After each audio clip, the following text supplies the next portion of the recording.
long and prosper. Comic books. Comics. Comic book podcast. Comics.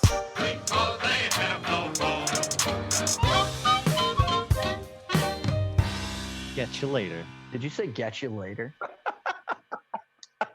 Get 47 you later. If you didn't, maybe that should be your new outro. I don't know. That should be my catchphrase. Yeah, it should. Catchphrase. Man, our puns are really bad, but whatever. Puns are supposed to be bad. I think that came out a little bit long, didn't it? I think it was very long, but it wasn't hard.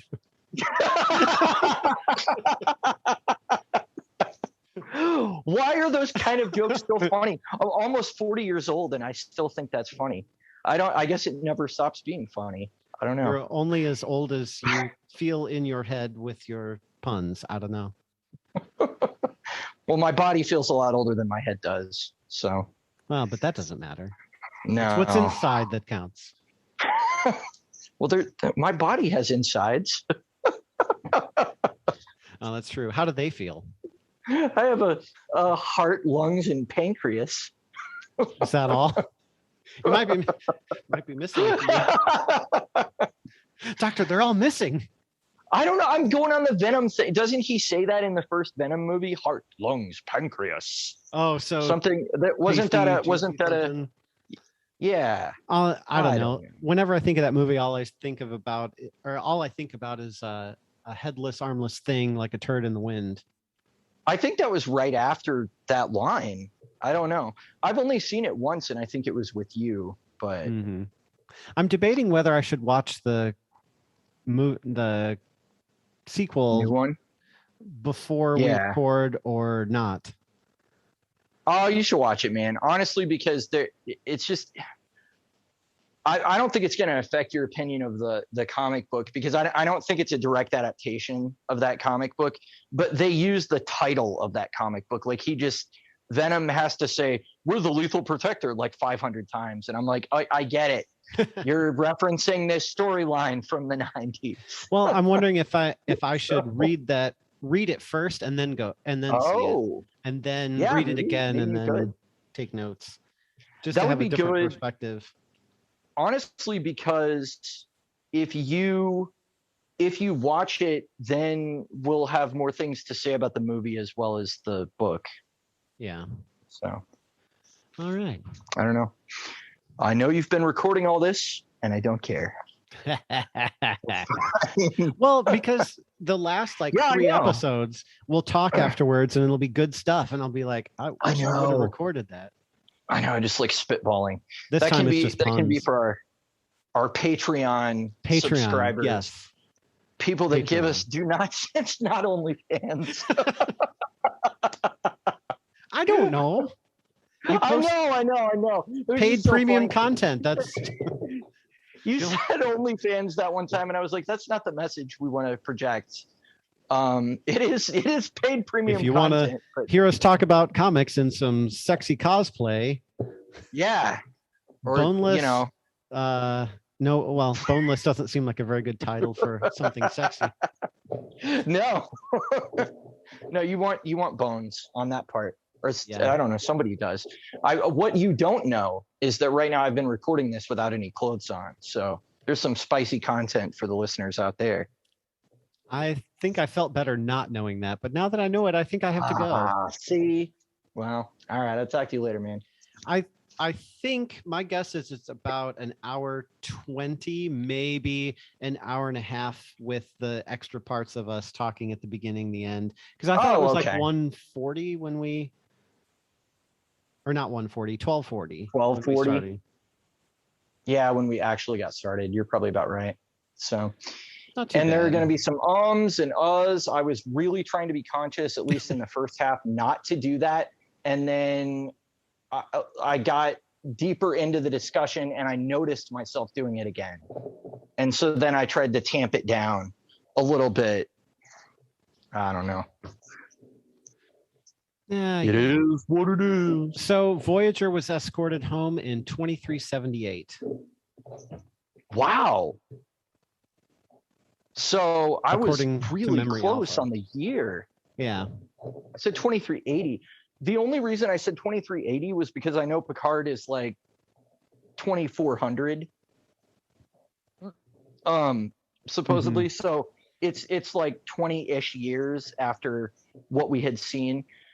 I wonder if Nemesis does take place well after Voyager got home, because Janeway's an admiral. Oh yeah. So I would say it's been at least a year. Because I don't know. No, that's not what I wanted. Well, yeah, that's when Nemesis came out. Yeah. I was listening to the score today just to get me in the mood to do this. Nemesis, I really wanted to rate this higher. Yeah. I couldn't, because it was just like there were a lot of missed opportunities. I felt like there were a lot of good ideas that just weren't fleshed out, and it wasn't like the Mega Man one where it was like, holy crap, they took something that has no narrative really and they blew it up into an actual story, where this was something that has a lot of narrative, and they had some cool ideas to sort of plug in on top of that, but then they just didn't really take it anywhere. So that's kind of what I was saying, is like he had an idea for a story and they sort of just dumped it into 4 issues. Like if I was like, I have this cool idea for a Star Trek episode where this thing happens and the Borg, double cross the Federation by making up a fake race and, blah, blah, blah. Oh, that sounds cool. Let me, write that a little bit. And so they expanded enough to make the story, and literally, that is it. There's no extra anything in here other than just the story. There's a book out there, and I think it's called The Oral History of Star Trek, and I might be wrong, but it's a lot of behind the scenes info about what was going on the shows, and there's a lot of talk about Braga on Enterprise, where they would have other writers on staff, but he would give them the concept, they would sort of write up a script, and then he would come in and do the finished polish over it. And he did that for like the first 50 episodes of the show. So that's why the first 2 seasons feel so much the same, because they really are all Brannon Braga concepts, and then him sort of writing his flavor over. Even if it was somebody else's script, he's kind of doing the last draft of the screenplay or whatever. So it was almost like that's what he did with this comic book too, where he was like, here's the concept, write the script, now I'll do the finishes. So when you said that, I was like, oh, that's really interesting, because I think that was their entire working method for Star Trek Enterprise. But I don't know, it just feels like he used to care more about it than he does now. I don't know. Yeah. And maybe Orville was the shot in the arm that he needed, because it's different enough, because his writing on that show is phenomenal. And I don't know if he was just tired of being in the Star Trek universe, or if it was a managerial thing at Paramount. I really don't know what it is, but it seems like he's like found his mojo again with the Orville, and it's really good. Well, maybe it's just, the team that he's with, like he's still kind of doing his thing, but then other people are adding the flavor to it that's making it different. Yeah. And I wonder that too, if he's maybe one of those writers that's just really good to be bouncing off others more. Well, because I'm not sure, but I know like movie screenwriters for scores will do kind of the same thing. Is you'll have a composer that will kind of put some basic outlines together, and then you'll actually have an orchestrator who will actually arrange it for the group, versus somebody that just makes like a couple melodies or a counter melody or something. So it changes when you go through that process. Same with the writing, is where like I have this idea and this and this and this happens, but the person who actually puts it on the page and brings it to life can, it's like the game of telephone, right? So as it goes through, it changes. But then if you have the original person come back on, they're like, oh, I see what you did here, but I want to change this and change that and add this word here. And that collaborative effort, you should be able to fine tune it into something that's good. But it seemed like on this, it was just like, here's the story. Nope, this is what I wanted to tell. Yeah. That seems like very much how it went down. It's really fascinating if you ever watch the DS9 documentary. I mean, it is like 2 hours, so it's a long one, but they show what the writer's room is like, and they get all the original writers back. And it is really incredible how Ira Bear walks in there and he's like, here's the concept for the episode. And then they have like Ronald D. Moore and Renee Echevarria and a couple of other people that are writers on the show. And they sort of spitball around, okay, how is this going to affect this character, that character? Who's the best character to put in here? Who would have the most conflict with this other character in this situation? And they go around, and in the span of like a couple hours, they flesh out an entire episode. And it's really incredible, actually, that they can just sit there and bounce ideas off of each other that well. And Ira Bear is sort of like writing stuff on a chalkboard as they go, to like for the story beats and stuff.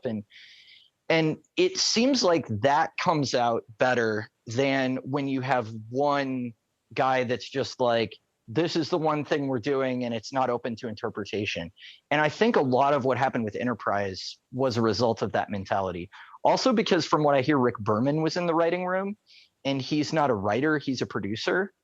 And I do understand it to a certain extent, because he was the guy that was told, you're going to live somebody else's legacy from now on. That's basically your job. And so I get that by the time they got to Enterprise, which is their fourth show, that burnout was hitting Braga and Berman pretty hard. But I think maybe putting him in the writer's room was a mistake.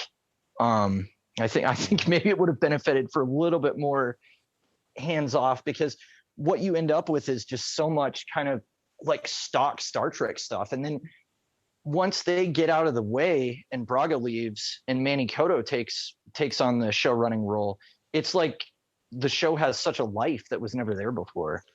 I think at the same time, though, like to kind of flip that on its head, you know, from their perspective, they're probably like, we are carrying on this legacy. And if we pass the torch to anyone else, they might mess it up, AKA Discovery. Yeah, it's true. No, it's very true. Like, imagine if that's what Enterprise turned into, is essentially what Discovery is. Then you'd be like, wow, yeah, well, you know, as soon as they stepped out of the way, Enterprise went down the tubes. And it's funny because I do prefer Enterprise to Discovery. And I feel like we get two okay seasons that are perfectly watchable. They're perfectly fine. They're just not, there's nothing in the first two seasons that really stands out as like, oh man, this is like, you have to watch this Star Trek show. But then they get into season 3 and it's like, okay, the show has focus now. And it feels, you know, a little bit more modern. They're telling a serialized story. And then season 4, they spend a lot of time fixing mistakes that the show made, like what was going on with the Vulcans, but they also spend a lot of time actually embracing that it's a prequel and talking about things that are relevant to that, like with the Klingons and the augments and you know, all that stuff that they explore feels like, oh, that's what you should have been doing with a prequel show. Right. All that's along. Where they should have started. So yeah, I don't know. It's odd to me that it took an outsider to really figure that out. So. Well, and I remember kind of being afraid of that. Like when the show was announced, I was thinking like, okay, they're going to have this kind of prequel show, but how are they going to tell like earlier versions of what's already been told? Because you can't change things. And if we haven't had contact with a certain race, you can't show them, because we haven't heard of them. And if you introduce a new race, then it's the same thing with Discovery, right? You introduce a new race or like 100 new races. Where have they been the whole time that we've watched this? I think Discovery, it's magnified because it's almost the exact time period that we saw during the original series. So that honestly makes it worse. With Enterprise, I don't know. The stuff early on that was really good was like when we're seeing Archer go into space and he's kind of bumbling around, and when they decide like after about a season that they actually need to go back to Earth and get more defenses because it's a lot more hostile out there than they realized. I thought that was kind of a good moment of being like, oh, okay, maybe we were a little bit naive about space, because like the first thing they run into is some kind of aliens that are like on hooks being drained of their blood or something. Doesn't Hoshi beam over there and she's like, this is not what I went into space to find, or you know, something along those lines. But I wish more of those early episodes had actually shown them making really big missteps. But it seems like Archer is still pretty much always right, which is kind of surprising. because he's the first person that's ever been that deep. They're kind of writing the rule book themselves, trying to get out from under the Vulcan's shadow, you know. So I think that part of the show played well, but yeah, I don't know. It just would have been more interesting if he was a little more flawed, I think. They should have known that space was hostile when they met the angry Vulcans. Right. Honestly, yeah. Oh man. Soval was like the worst one too. He seems angry in like every scene that he's in. Yeah. And I don't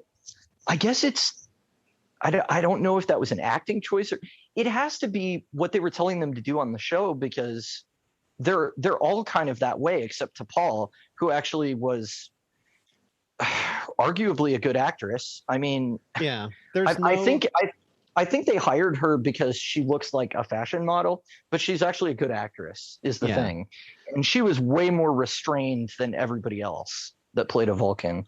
Yeah, I don't think there's any subjectivity in how to play a Vulcan. Like, I'm not saying that it's easy, but if you were to tell somebody, here's how you act as a Vulcan, it would be pretty easy and obvious because they're very specific. Whereas the Klingons, they can vary. You know, they're warriors. Yes, they're loud and obnoxious and kind of party guys, but they have sort of different levels because they have to have some kind of science people. They have to have some kind of engineers. Right. So they all can't be, party boys necessarily. But with the Vulcans, it's like they're all smart. They're all well-read. They all do amazing schooling that makes them, learn more in their childhood than probably most humans do. Sure. And so they're, it's like their society is very specific. The way they act is very specific. And to have somebody play a Vulcan and be like so angry in their disposition, whether they're trying to be angry or not. I mean, even if that's just like they have that's how their face looks. They just look angry.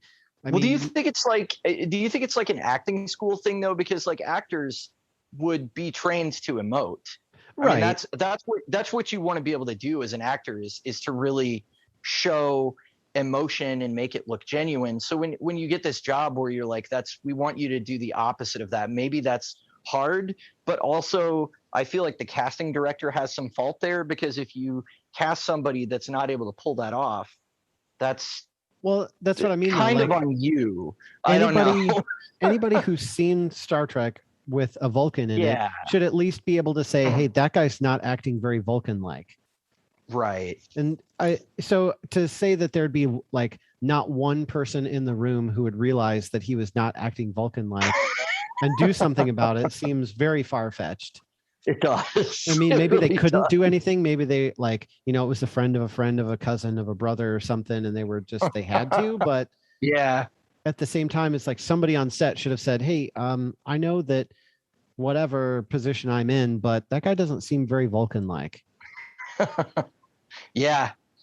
Well, it escalated so far that they had to have that Surak episode in the 4th season, but that was a cool episode at the same time. It was actually, it felt like it was good because while I recognized that it was only done to fix a mistake, they implemented it really well and it felt kind of natural. Where it was like, the Vulcans actually have lost their way. That's a good retcon, yeah. Right. Well, and that's the kind of stuff they should have been doing on that show anyway. Is exploring those kinds of things. Sure. What do the Vulcans look like, 200 years before? The Klingons looked exactly the same as a culture, which is really odd. I don't know. I mean, you were talking about not encountering races that they know in the future. They should never have, like, 8 episodes in, had the Ferengi board the Enterprise. No. And the way they did it was they had everybody on the ship is unconscious except for T'Pol or something like that for the whole mission. And I don't remember how they got out of that without there being a log, but they never get the name of them. They never get the name of the Ferengi. Right. I mean, still, I can get them wanting to do something like that to bring on that race, but it's very risky business because there's no history of that race. So to introduce that, it's like, oh, we've heard of them, or oh, I remember a log about something similar. So some Vulcan saw Well, it's the Enterprise too. It's not like, oh, somebody on some ship. It's like, no, the first ship called Enterprise, which is probably standard reading. Somebody noticed, there was an alien race out there with giant ears. I wonder if this is them. It's not like the Ferengi don't look extremely unique. Yeah. But at least with the Klingons, they did another kind of retcon thing where they explained why they look that way at that time period. Yeah, I've been kind of mixed on that over the years, where I'm like, did we need to tell this story, or was it funnier just as a joke that Worf told on Deep Space Nine? But honestly, I think it's cool that there is something within canon to explain it, because otherwise it is kind of hard to reconcile the original series with everything else. 90s Trek just feels so much like it's all in the same universe. Whereas I would argue they haven't really succeeded with that again, because Discovery and Picard don't really feel like they're operating in the same universe to me. Right. Look at Discovery with the Klingons. They look completely different. They look like dark elves or something. And it takes you out of it. So it's the same kind of thing where you watch the original series and then you see the Klingons on the Next Generation, or vice versa, and you're just like, wait, those are Klingons, and now we've changed them again, especially after we explained why they look different once. Like, pick a different race to make look different. Yeah, we finally fixed that problem. I don't know. That's why, honestly, Discovery should have started in the 32nd century. It should have. It's just it blows my mind why they didn't. You know what? I don't know. Why not have them be a ship in the past, and kind of like Voyager, maybe not too similarly, but where they're in the past and then they get flung to the future. So now they're trying to keep to themselves, or whatever. They're trying to find the Federation. Do the plot line that they're doing now, but kind of do that as like skip all the stuff where they were messing up in the past, continuity in the future. Yeah, unless you're going to basically 100% of what they did in season 1 and 2. Yeah. Unless you're going to do an alternate reality thing, or do like the movies did, where somebody went back and changed events, and now the whole future is different. Like, that's the thing about Star Trek is like I said before, there's an underlying science fact there that we've kind of extrapolated, we've exaggerated into something else, but it still has to be grounded in some kind of reality. Yeah, it doesn't feel like Discovery is interested in grounding anything now. It feels like they are just like, things happen because they do, and you have to just accept it. And even further, it's like they'll moralize about things, but it's like they don't understand why these values are good. They're just like, well, these values are good because we're Starfleet. We've been told that they are, and you're supposed to, we're supposed to just say that. And it's like, well, yeah, but do you actually understand why? And like, that there's reasoning behind it and there's thought behind it. And I don't know. It just seems like they're missing, I don't know, missing a lot of the depth. So anyway, This has gone way too long. It's way too much for our Patreon people that don't exist yet. So yeah, I'm gonna get on the PS4. All right. Well, don't break it. Okay. When you sit on it, or are you just gonna lay on it? Or I'm gonna get on it, sit on it. Yeah. Oh, you're a fun guy. I'm a punny guy. Background. Yeah, you are.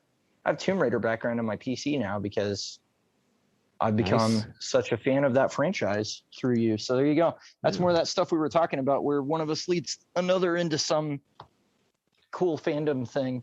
You could take a screenshot of your PS4 with the background that you have on there, and then email yourself that screenshot, and then use that as your wallpaper on your PC. And then that way they look the same. That's a great idea. Except you'll pick up your controller and be like, why isn't it moving? And all the icons will be there too. Oh, like my media bar. It'd be really weird. That would be kind of weird.